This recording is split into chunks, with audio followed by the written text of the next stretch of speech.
이제 개인 영혼 구원뿐만 아니라 사회 구원을 위해서 일하면서 민주화 운동에 참여할 때 김대중 대통령 후보를 우리 교회에 모실 계획이 있었습니다.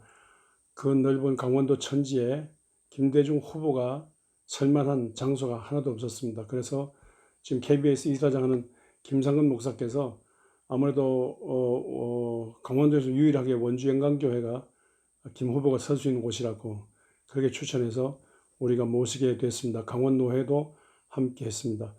저녁 6시에 모였는데 거의 사람들이 오지 않았습니다. 그래서 후보를 제 목양실에 모시고 기다리게 해놓고는 우리 교인들 전부 비상연락망을 조직해서 이제 다 오도록 그렇게 해서 우리 교인들과 교인들이 데리고 온 분들을 본당에 모아가지고 이제 이분을 말씀을 들었는데 한 2시간도 안 강연하는데 5분마다 웃겨요. 그만큼 재미가 있고 모두 막 빨려들고 모두 많이 웃고 박수치고 그래서 이분이 뜨거운 열렬한 애국자구나 이런 것을 느꼈습니다. 이 모두 교인들을 기다리고 있을 때 제가 이분을 모시고 단독으로 사무실에서 얘기를 많이 했는데 저는 이왕에 일본 그랜드 팔레스 호텔에서 납치돼서 현해탄에 빠져서 죽을 뻔했는데 거기서 살아났으니까 하나님의 은혜로 됐으니까 기독교 정신에 입각해서 앞으로 대통령 되시면 정치를 해주기를 부탁했습니다. 제가 그런 말 다 마치기도 전에 정말로 자기는 지금까지 여러 죽을 고비가 있었는데 하늘의 하나님께서 이효 장로님의 기도 안에서 자기도 기도한 중에 이렇게 도움을 받았다면서 자기가 정말로 대통령이 되면 기독교 정신에 입각해서 하나님의 큰 사랑을 받았으니까 원수를 사랑하는 그리스도의 명 따라서 원수 사랑하고 어떤 교회도 정치 보복하지 않고 어떤 교회도 경상도니 전라도니 이런 거 없이 누구든지 다 사랑하고 넘어서 이제는 북한까지도 품어야 된다. 그래서 민주, 평화, 통일 그런 얘기를 많이 하셨습니다. 정말로 이분이 그때 제가 간절히 붙들고 기도했는데 우리 교인들 모두 같이 기도한 중에 강원도에서 인기가 제일 안 좋았는데 그 후로 인기가 좋아가지고 그해 대통령이 당선되셨습니다. 그 후에 정말로 정말로 민주 이 평화 대통령, 평화의 큰 걸음을 원수를 사랑하며 평화의 큰 걸음을 걸으셨는데 나중에 임동원 그 장로를 그 국정원 원장 했습니까? 이분 모셨더니만 정말로 성서적으로 섬기셨고 남북 평화 그 회담 그 모든 성명서도 로마서 12장에 있는 내용을 가지고 했다는 그런 말을 들었습니다. 이렇게 평화 대통령이 되고 또 5천년 한반도 역사에 처음으로 노벨 평화상을 받은 그런 분이 되셨습니다. 그 후에 이제 노무현 대통령 후보도 우리 교회에 오실 기회가 있었는데 그 부산에서 제 선배 고 최상목 목사와 함께 손잡고 민주화 운동을 일으켰는데 송기인 신부 최상목 목사 얘기하면서 그런 목사님들이 계시기 때문에 자기가 여기까지 왔다면서 뜻있는 종교인들, 뜻있는 양심세력들, 뜻있는 이 목사님들이 이렇게 방향 잡고 뛰시니까 자기가 힘이 있다고 그래서 여기까지 찾아왔다고 그렇게 말했습니다. 이분은 우리 교인들 앞에서 연설할 기회는 없었습니다만 저와 더불어 간절히 기도하고 했습니다. 그냥 일어나시려고 하는데 제가 아니 김대중 대통령도 여기 와서 기도 받아서 됐는데 여기서 기도해야 여기 제가 기도할 테니까 기도해서 아멘 하기 싫으면 아멘 그렇고 그렇게 하세요. 그랬더니만 기도해야지 기도 받아야지. 그래서 제가 간절히 기도했는데 그의 대통령이 당선되셨습니다. 제가 총회장 할 때 이명박 장로 대통령을 같이 그때 제가 총회장 했기 때문에 같이 만날 기회가 있었습니다.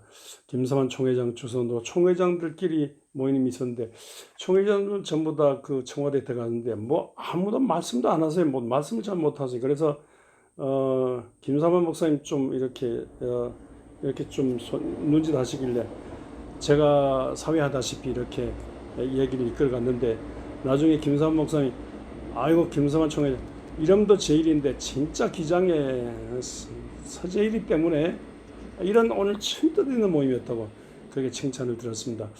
저는 그때 정치 얘기 할까봐 다른 총회장들이 가보려고 하는데, 저는 정치 얘기, 이명박 대통령 그랬어요. 난 정치도 모른다고. 다만 우리 여기서 우리 목사님들 이 장로 대통령을 모셨는데, 정말로 장로 대통령이 그냥 정치한다 생각지 마시고, 저 높은 곳은 아니라 친기업으로 저 높은 곳은 아니라 친서민으로 저 낮은 곳을 향하여 걸음을 계속 내디디시고, 가난하고 헐벗고 굶주리고 나그네 되고 병들고 감옥 갇힌 저기 작은 자들을 섬기시면 그럼 좋은 대통령 기록이 될 거라고. 좋은 대통령 기록되고 안 되고 간에 정말 주님 정말로 장로 대통령이 얼마나 중요하였고 정말 주님 원하는 자리에 있으시면 좋겠다고 저희들이 얘기했습니다. 그리고 김대중 노무현 대통령으로 이어지는 그 모든 맥을 살려서 남북 평화 통일에 힘써 주시고, 북한에 제발 가셔서 말라깽이 못 먹어 말라깽이 된 깡마른 북한에 끌어안고 이렇게 전 세계 텔레비 전 국민이 보는 앞에서 끌어안고 기도하는 마음으로 이렇게 사랑을 베풀고 또 연약한 사람 곁에 서 있어 준다면 그 자체가 위대한 기독교의 메시지라고 그렇게 얘기를 했는데, 그러나 서민을 위한 일에 좀 저하고 조금 논쟁이 있었어요. 근데 이거 대통령 임기 마치고 봅시다 그랬는데, 나중에 보니까 정말 제 주장이 맞았지 대통령 말이 맞는 것은 아니었습니다. 저는 총회장 하면서 그 외에 볼티모어의 한인 선교 100주년, 미국 교민 또 오사카에서 제일 기독교 선교 100주년, 또 오사카에서 모든 책임 맡으신 모든 대사 장관 이런 분들 국회의원들 만나고 그렇게 했습니다. 그리고 평양에 가서 봉수교에 가서 허리 끊어진 한반도를 주제로 강연 겸 설교도 하고 그랬습니다. 이렇게 많은 분들 이렇게 만나고 소위 높으신 분들, 책임진 분들 많이 만나고 그랬는데, 이럴 때마다 저는 어느 정파에 소속된 어느 정치, 어느 정당, 어느 대통령 그 밑에 기어 들어가서 섬기는 그런 분이 아니고, 나는 하나님의 종으로서 이렇게 하나님의 심부름 한다. 그리고 언제든지 하나님께서 나를 이 나라의 대통령, 이 나라의 모든 국회의원, 장관, 이 모든 책임자들 앞에 하나님께서 세우셨다. 늘 그런 생각을 했습니다. 그리고 저는 언제 제가 신학교 다닐 때 감동받은 한 교회사 장면인데, 주 4세기입니까? 로마 미라노 성당에 암브로시우스 주교가 있었는데, 이 주교가 기도 많이 한 중에 능력받고 말씀과 능력받은 그런 분인데, 이 주교가 한 장면을 늘 떠올리고 삽니다. 반란군이 히랍 쪽에 데살로니가 히랍 쪽에 반란군이 있었는데, 우리나라 아마 광주항쟁 같은 거는 거죠. 반란군이 있었는데, 이 황제 데오도시오 황제가 화가 나니까 가서 수천 명을 양민을 학살했어요. 그리고 난 다음에 버젓이 아무렇지도 않은 듯이 학살한 그 피해가 있는데, 아무렇지도 않은 듯이 성당에 미사들이 왔습니다. 그래서 주교가 나가라고, 못 들어온다고 고하면서, 당신은 살인자라고, 사람을 죽인 피 묻은 손으로 어떻게 성찰을 받아, 나가라고 고함을 질렀습니다. 그러니까 아니 피 묻은 사람들이 다윗을 포함해서 한두 사람입니까? 왜 나를 이렇게, 그런 사람이 회개했다고, 회개하지 않은 상태에서 어떻게 미사를 드리고 성찰을 받아, 나가라고. 어떤 사람들이 말하자면 그 순간 그 자리에서 팍 거꾸러져 가지고 무릎 꿇었다는 말도 있고, 또 나가서 왕궁에 가서 무릎 꿇고 회개하는 그 절차를 밟고 나중에 미사드리고 성찬을 받았다는 그런 말이 있습니다. 이런 권위 있는 암브로시오스 주교 때문에 많은 사람들이 회개하고 믿게 됐고 정치 권력도 그 앞에 무릎 꿇었다고 합니다. 이런 그 암브로시오스 주교 때문에 방황하던 성 어거스틴이 설교 듣고 몇 번 기도받고 감동돼 가지고 세례받아서 인류의 영원한, 인류의 빛나는, 지금까지 빛나는 성 세인트 어거스틴이 됐다는 그런 말이 있습니다. 정말 황제 앞에, 황제를 보고 겁내지 않고 황제 앞에 고함질러 회개하고 예배드리가, 회개하고 미사, 회개하고 성찬 받으라고 말할 정도. 그래서 권력도 무릎 꿇게 한, 그래서 권력이 무릎 꿇음으로, 권력이 하나님 앞에 무릎 꿇음으로써 로마 전체, 전 세계가 이렇게 감동받는 그런 장면을 저 생각하는데, 정말로 저도 하나님께서, 보이지 않는 하나님께서 보이는 저를 통해서 모든 대통령과 모든 책임자, 남북 모든 세계 모든 책임자들 앞에 세워졌다 생각하고, 저는 하나님께서 보내신 하나님의 사자로서 이 땅의 모든 책임자들 앞에 서렸고 애썼습니다.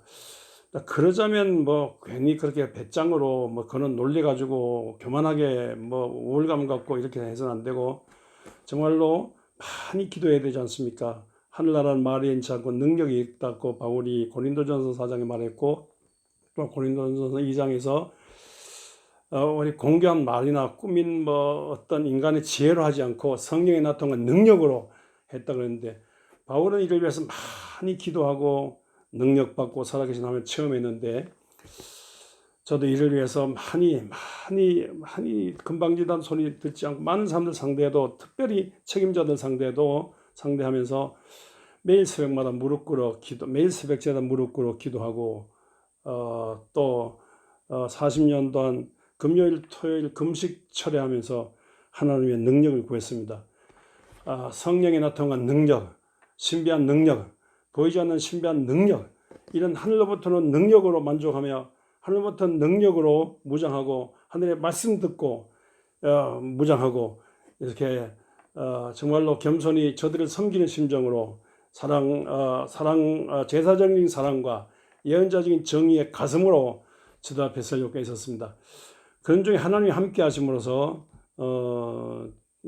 이 귀한 분들을 통한 하늘 뜻을 이 땅에 이루려고 하는데 애썼는데, 어제나 오늘이나 영원토록 동일하신 주님께서 오늘 교회를 세우시고 일하신다 생각하고 목자를 통해 일하신다 생각합니다. 지금 한창 코로나 이런 난리가 일어났는데 의사들이 파업을 하고 있어요. 환자들을 볼모로 해서 자기들의 요구를 관철시키겠다는 거, 이거 엄청난 죄악입니다. 환자 하나를 예수 그리스도로 봐야지. 지극히 작은 환자가 예수인데 예수님을 이렇게 대접하면 안 돼요. 환자를 이렇게 대접하면 안 돼요. 이런 식으로 하면 안 돼요. 환자를 볼모로 해서 파업하면 안 돼요. 더구나 코로나 사태인데, 이 위급한 생명을 다투는데 민족 앞에 의사가 이렇게 해서 되겠습니까? 이 상황에서도 목사가 꾸중을 해야 되고 또 회개하는 운동을 일으켜야 됩니다. 특별히 이런 의학들 파업에서 또 의사들, 원로 의사들이 좀 한마디 하셔야 될 것 같아요. 의사들이 지금 작은 데 머물리기 쉽습니다. 늙고 큰 이런 책도 읽고 저런 책도 읽고 이런 경험도 하고 저런 경험도 하면서 진짜 환자들이 아픈 사정을 알고, 환자들이 무서워서라도 함부로 말해서는 안 되고, 함부로 진단해서도 함부로 수술해서도 안 되고, 함부로 행동해서 안 됩니다. 어른을 좀 꾸중하고, 그래서 회개하고 새 출발하고, 그러면서 가장 뒤에 대화하면서 가장 좋은 길을, 덜 악한 길을 내려갈 때 이 땅 희망이 있습니다. 우리 모두 이를 위해서 깨어 기도하고 회개하되 성령에 나타난 능력에 잡히는 우리 모두가 될 수 있기를 바랍니다.